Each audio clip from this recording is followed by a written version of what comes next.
Hi all, welcome to Gudiya Riva vlogs. நான் உங்கள் ரிவா. இன்றைக்கி நம்ம ஒரு சிம்பிளான ரங்கோலி கோலம் எப்படி போட்டுருந்தா பார்க்க போகிறோம்.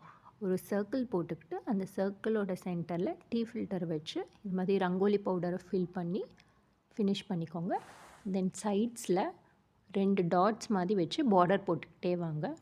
தென் பெயிண்ட் ப்ரஷ் இல்லை பென்சிலோட பேக் சைடை வச்சு இழுத்துட்டு வந்தீங்கன்னா அது ஒரு ஹார்ட் ஷேப்பில் நம்மளுக்கு ஃபார்ம் ஆகும்.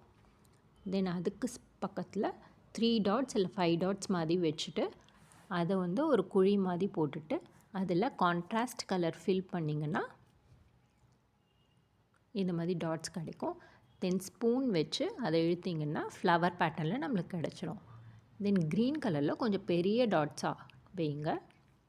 அதே மாதிரி பெயிண்ட் ப்ரஷ்ஷை வச்சு சென்டரில் ஒரு கோடு இழுத்துட்டு அதுக்கு சைடில் இன்னும் 2 கோடு மாதிரி இழுத்துட்டு ஒரே இடத்துல கனெக்ட் பண்ணிங்கன்னா இந்த மாதிரி லீஃப் பேட்டர்னில் நம்மளுக்கு கிடச்சிடும். இதே லீஃப் பேட்டர்ன் ஃபுல்லாக ஃபினிஷ் பண்ணிவிட்டு லீஃப்க்கு கீழே வேறு ஒரு கலரை வச்சு ஃபில் பண்ணிக்கோங்க.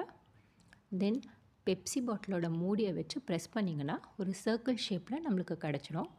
அதுக்கு நடுவில் வேறு ஒரு கான்ட்ராஸ்ட் கலரை வச்சு அதே மாதிரி பெப்சி பாட்டில் மூடியை வச்சு ப்ரெஸ் பண்ணிக்கோங்க. இதே பேட்டர்னை ஃப்ளவருக்கு கீழேயும் ஃபாலோ பண்ணி ரங்கோலி கோலத்தை ஃபினிஷ் பண்ணிக்கோங்க. இது மாதிரி சிம்பிளான ரங்கோலி பேட்டர்ன் உங்களுக்கு தெரிஞ்சுக்கணுன்னு விருப்பப்பட்டீங்கன்னா என்னோடய சேனலை லைக் பண்ணுங்கள், கமெண்ட் பண்ணுங்கள், சப்ஸ்கிரைப் பண்ணிக்கோங்க. தேங்க்யூ.